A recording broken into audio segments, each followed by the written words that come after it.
So in other words, you would quote unquote know that it's 2 p.m. Well, see, generally this is disputed in the literature because you don't actually like know it's 2 p.m. You just happen to accidentally yield the conclusion that it's 2 p.m. because in all reality the clock's broken.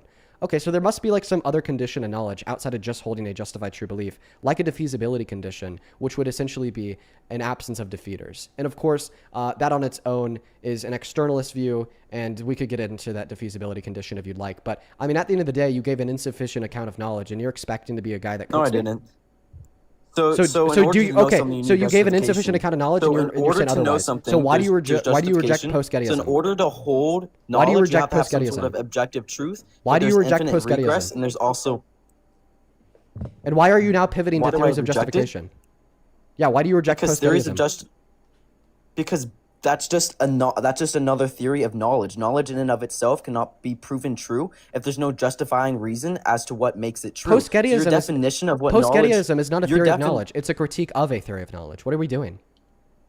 Yeah, again, it's a critique. In order to hold a Okay, so you critique to concede. be knowledge or to be truth, it must be ultimately objective. So what gives your stance on what truth is or knowledge is objective? What makes it objective? Stance. What does Stance it even- dependent.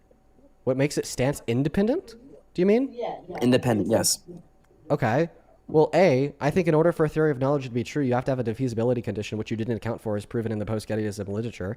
And then B, your account for why justification ultimately fails, you said falls down to an infinite regress. That's just called the Agrippa's trilemma. And C, there are 3 theories of justification which account for the Agrippa's trilemma.